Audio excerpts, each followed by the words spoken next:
Ici, des forces de l'Alliance. Ici, on a la coalition, et ça, ce sont les forces locales. L'Alliance va faire une reconnaissance sur le quartier qui se trouve juste à côté. Un jeu de guerre, un wargame, c'est un modèle d'un environnement souvent complexe, dans lequel on essaie de comprendre quels sont les ressorts d'une crise, les jeux d'acteurs. On va envoyer un bataillon d'infanterie mécanisée exploiter la percée et se diriger vers la station de train. Le facteur majeur d'incertitude s'appelle habituellement dans le monde militaire le brouillard de la guerre. Le meilleur outil que je connaisse pour percer ce brouillard de la guerre, c'est le jeu de guerre. On va tenter une infiltration des commandos par la rivière. Dans toutes les armées, il y a une doctrine qui vous dit, dans cette situation, il faut faire comme ça. Et puis là, d'un coup d'un seul, vous vous retrouvez dans une situation qui n'est pas prévue. Encore une fois, le jeu, il ne donne pas de réponse. Il pose des questions. Ça se passe très mal. D'accord, donc là, il va y avoir affrontement. Oui. Là, il y a engagement.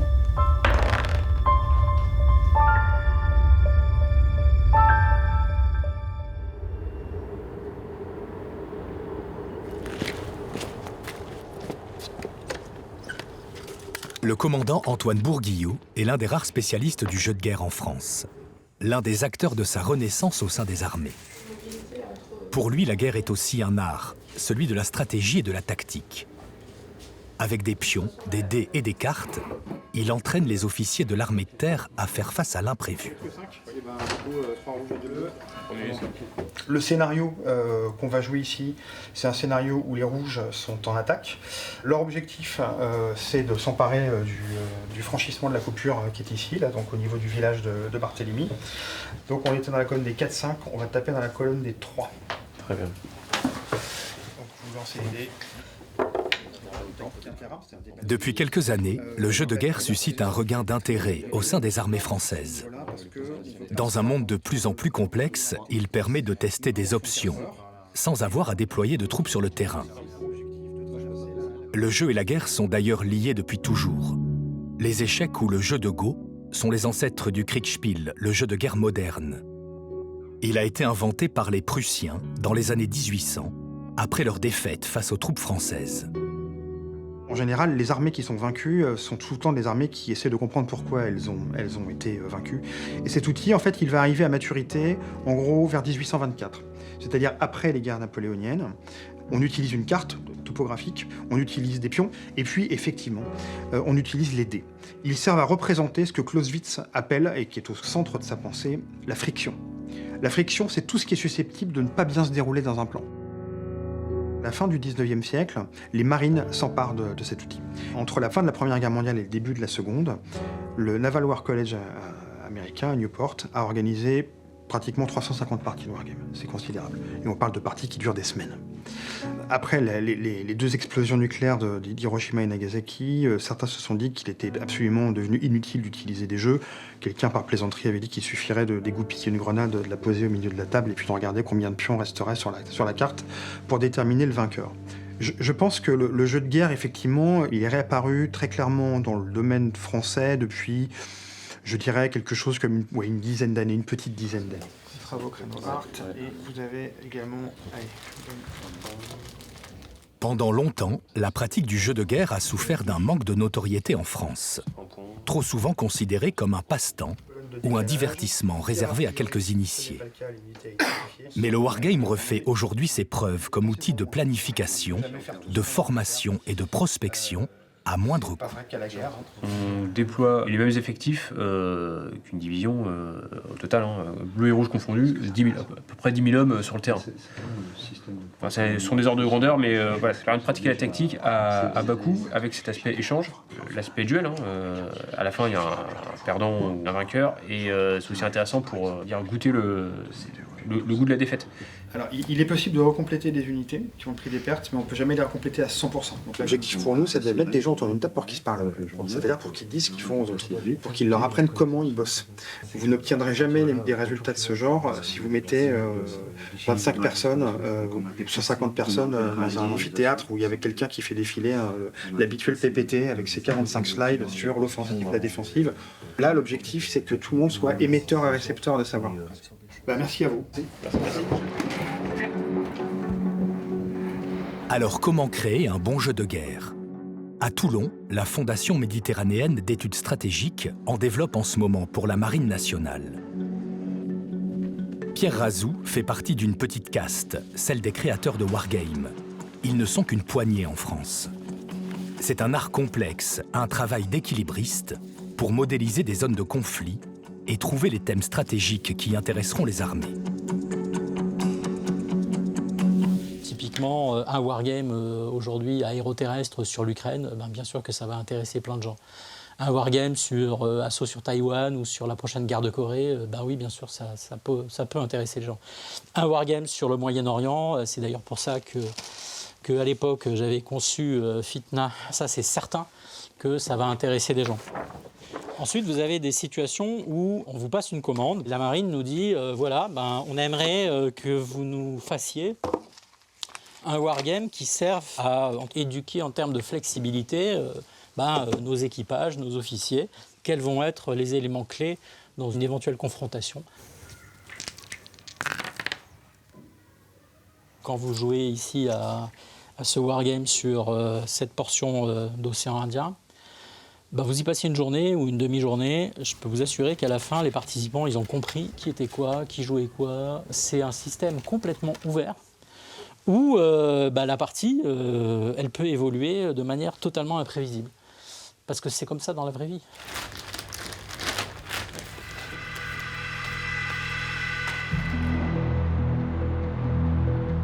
Les jeux de guerre sont pratiqués jusqu'au plus haut sommet de la hiérarchie militaire. Plusieurs fois par an, le chef d'état-major des armées tient à participer à des wargames sur les situations les plus tendues du moment. Aujourd'hui, le jeu Flashpoint Baltique, développé par Patrick Rechtman et les équipes du CICDE, le Centre interarmé de concept, de doctrine et d'expérimentation. Le scénario, un conflit en mer Baltique. Autour de la table, des officiers d'état-major de plusieurs pays, venus spécialement au ministère des Armées pour cette session de jeu. Pour ce jeu-là, on est à un niveau stratégique, au niveau politique et militaire, donc il y a beaucoup d'actions possibles. Nous avons aujourd'hui des belligérants qui sont en train de se chercher, notamment beaucoup en matière d'influence. Le CICDE anime la fonction wargaming interarmée. Des scénarios complexes, faits de lutte d'influence, d'opérations militaires ou de gestion de réfugiés. L'intérêt du wargame, justement, pour les grands chefs, c'est que c'est quand même relativement rapide. Vous avez maintenant des sessions de wargame qui peuvent s'installer en 15 minutes, être jouées en 2 heures, avec des règles relativement faciles, à condition d'être accompagné par un bon maître du jeu. Là, le wargame ou le brain game va permettre vraiment d'incarner la situation et donc en fait de mieux la retenir. Ce pont que vous connaissez près de Malmö, qui rejoint les deux pays, subit une explosion. Que se passerait-il si? C'est la question fondamentale que l'on retrouve au cœur de chaque wargame. Et pour y répondre, les participants doivent se mettre dans la tête de l'autre, qu'il soit adversaire ou allié. Et en particulier, il y a eu le cafouillage tout à l'heure dans la communication. Comment établir des planifications qui soient efficaces et précises?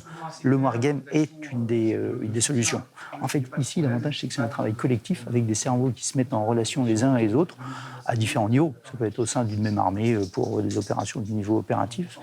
Ici, en fait, on le voit, c'est avec nos amis qui vont pouvoir mieux comprendre la situation collectivement, voir l'expliciter entre eux, mais aussi mieux comprendre les réactions des uns et des autres et comment combiner. Et ça, c'est un avantage qui est décisif. Tout le monde a parlé, très bien, c'est parfait. On va entamer le tour 3 et alors Pendant des heures, le maître du jeu va faire évoluer le scénario pour tester les réactions des deux camps, pour les pousser dans leur retranchement. C'est l'un des grands bénéfices du jeu de guerre. lutter contre l'aversion naturelle au risque. Dans l'environnement protégé qu'est le jeu, les participants vont faire preuve de plus d'audace dans leurs choix tactiques ou stratégiques. Très concrètement, aujourd'hui, il faut être capable de prendre des risques. Si on ne prend pas de risques, en fait, on a beaucoup de mal, on est toujours en retard et en fait, on n'existera pas. Il faut impérativement qu'on prenne des risques, mais prendre des risques, c'est pas faire n'importe quoi. Et je pense qu'un wargame permet de réduire la part d'incertitude dans le risque qu'on prend. Donc ça, le wargame est aussi quelque chose qui est essentiel, et donc pour moi en particulier. Dès 2021, le chef d'état-major des armées a intégré le jeu de guerre dans sa vision stratégique. Cette année, un centre français du wargame va également être créé pour fédérer les initiatives.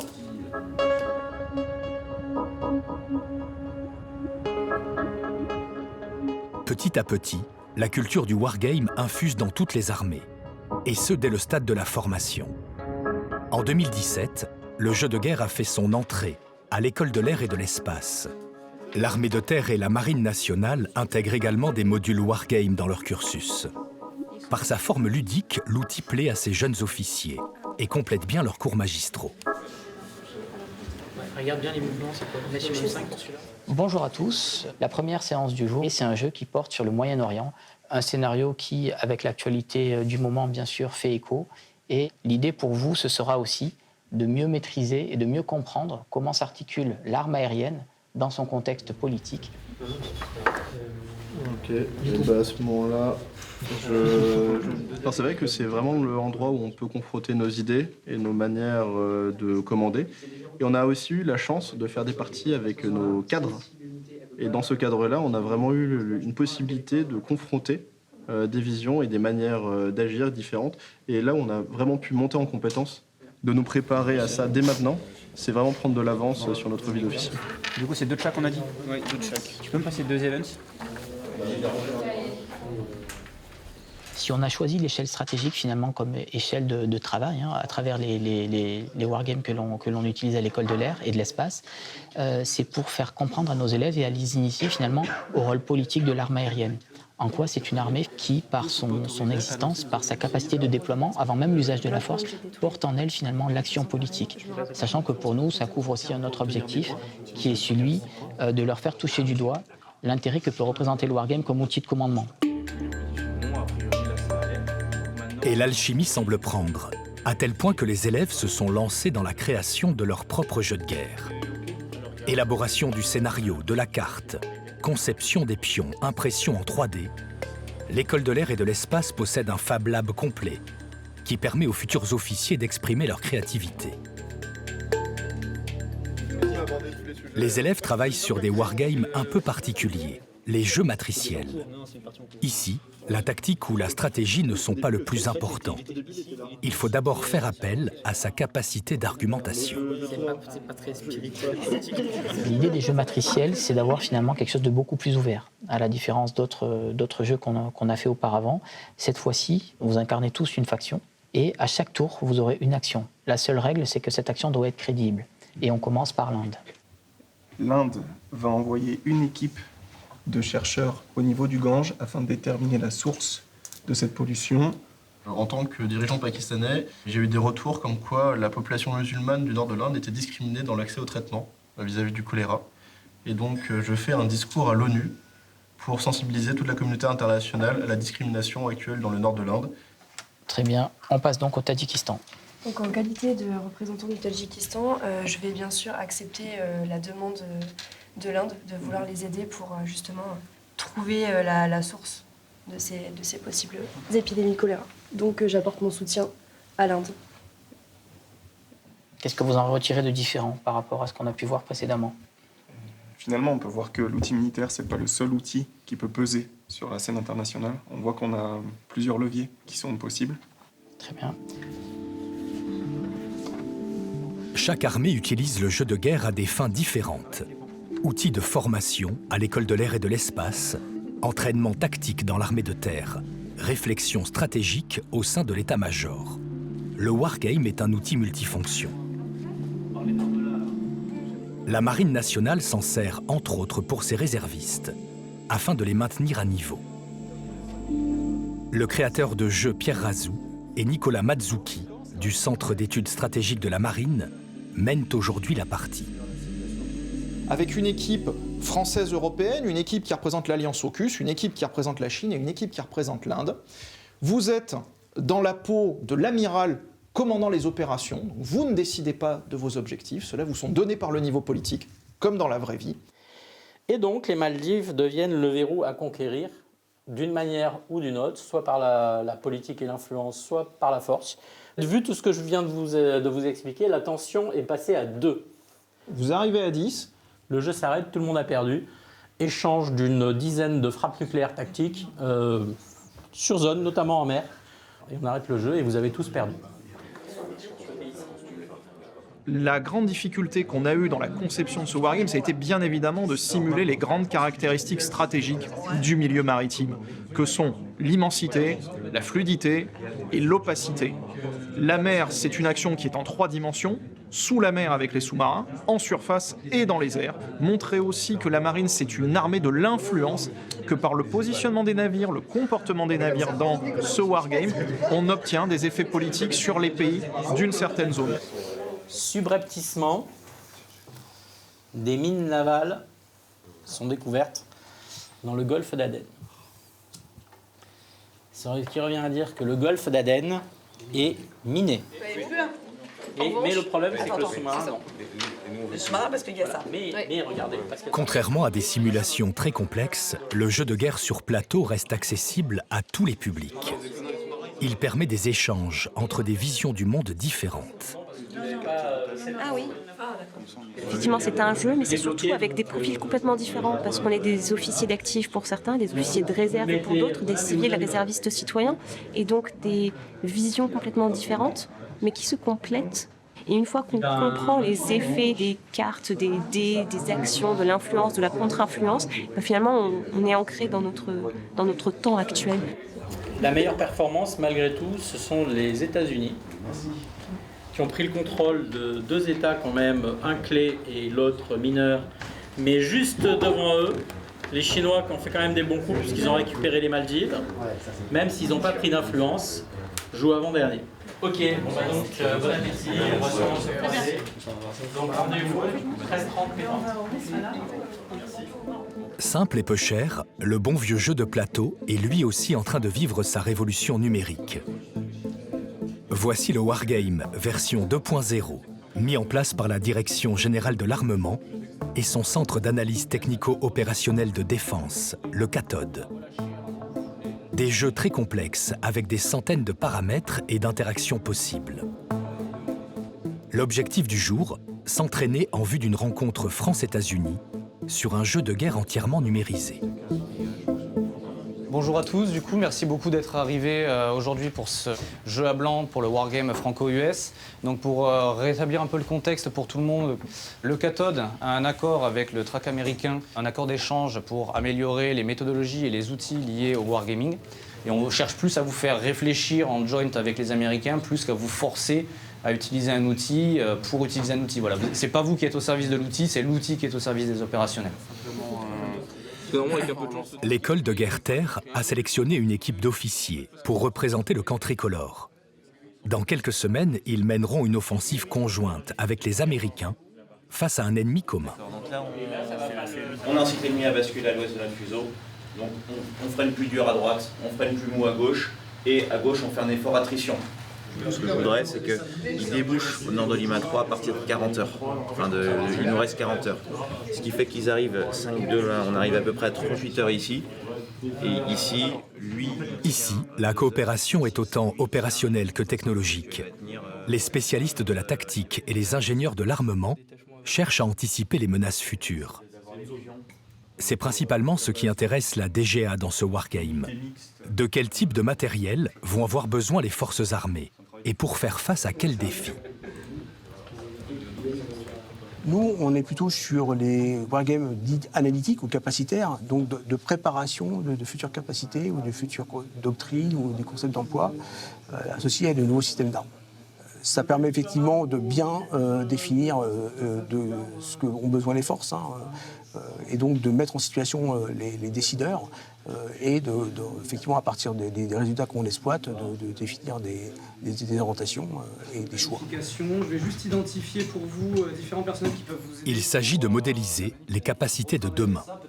Le jeu de guerre entre ici dans sa dimension prospective. Analyser des besoins opérationnels futurs pour mieux préparer les programmes d'armement, seul ou avec ses alliés.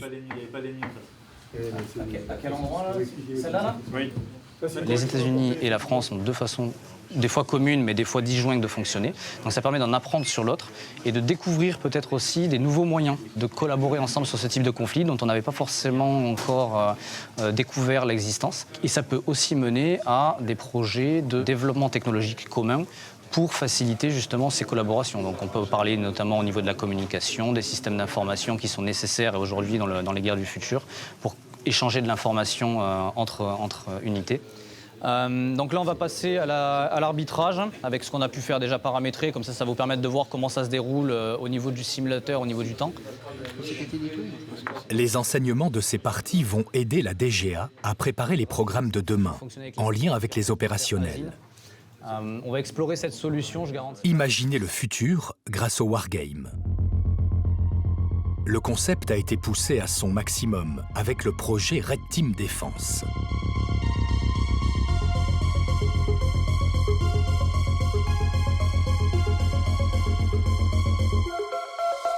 En 2019, l'Agence de l'innovation de défense a créé une cellule de travail d'un genre nouveau. Des auteurs et des illustrateurs de science-fiction pour challenger des militaires.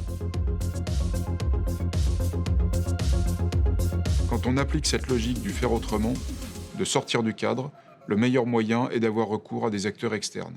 Et les acteurs externes les mieux placés pour imaginer le futur sont des auteurs de science-fiction pour aider le ministère des Armées à se projeter très au-delà. Il y a une vraie utilité de la Red Team dans ce témoignage d'ouverture à la société civile du ministère des Armées. Toujours cette idée, en fait, plutôt d'avocat du diable, de pensée critique, de test, de scénario. L'Agence de l'innovation de défense a réuni un groupe d'auteurs de science-fiction et leur a laissé carte blanche. Pendant 3 ans, Romain Lucaso a planché sur des scénarios futuristes. Il a puisé dans l'imaginaire pour faire émerger des menaces à l'horizon 2030-2060. Une menace liée à un nouveau type d'ennemi qui serait une nation pirate flottant sur les eaux. Donc là, on montre comment des nouveaux types d'ennemis peuvent apparaître et on travaille énormément leur culture, leur constitution, leur système politique. On va faire travailler des auteurs de science-fiction pour identifier des menaces qui n'émergeraient pas naturellement. Ces menaces, elles doivent être crédibles, c'est-à-dire ça doit faire partie de ce qu'on appelle le cône de vraisemblance, ça peut arriver, de façon à faire d'une certaine manière travailler les méninges collectives au sein du ministère des Armées en se disant si une telle chose arrivait, comment est-ce qu'on réagirait ? On a vu depuis une dizaine d'années que les politiques et les militaires avaient de plus en plus de mal à faire des choix de rupture et à assumer en fait des échecs stratégiques ou des impensés stratégiques, notamment parce que la société les met de plus en plus face justement à ces impensés. La Red Team Défense a déjà eu des résultats opérationnels, notamment le lancement, en novembre 2021, du projet Myriade autour de la guerre cognitive, qui était au cœur de l'un des scénarios. Des scénarios auxquels se sont confrontés les militaires lors de parties à huis clos, avec des résultats classés secret défense. La deuxième étape a été de confronter les auteurs et leur imagination aux réalités du ministère. Rien de mieux que la science-fiction pour amener dans une zone d'inconfort. C'est là où la Red Team Défense a toute sa pertinence, c'est de préparer les esprits à des situations inédites qui demandent des réponses inédites.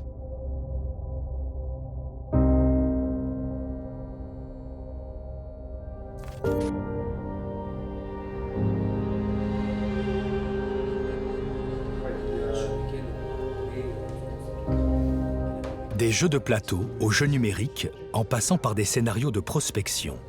Les wargames sont en constante évolution depuis près de 200 ans. Ils sont devenus aujourd'hui un outil important dans le perfectionnement des armées et leur adaptation à un monde complexe. Et si la guerre n'est pas un jeu, de plus en plus de militaires pensent que le jeu peut être utile à la guerre. Bon, voilà, le dé a été lancé. La guerre n'est pas un jeu, mais on peut la jouer. Et on peut la jouer pour mieux la préparer. Je pense que le wargame, ça peut sauver des vies. Ça peut sauver des vies parce que ça peut créer des espèces de chemins mentaux qui vont vous permettre de gagner du temps. Et puis ça peut aussi parfois sauver des vies parce qu'en fait, vous vous rendez compte qu'en faisant une partie de wargame, que définitivement, en fait, votre offensive ne marche pas, ne peut pas marcher. Être en capacité d'avoir des officiers du premier cercle, jouer, physiquement jouer, et être autour de la même table, partager un objet commun, un modèle commun pour pouvoir prendre des décisions et ensuite s'en servir comme un élément supplémentaire pour comprendre la situation et envisager la suite, ça c'est très intéressant et c'est ce que le jeu, sous toutes ses formes, numériques, manuelles ou un mix des deux, propose.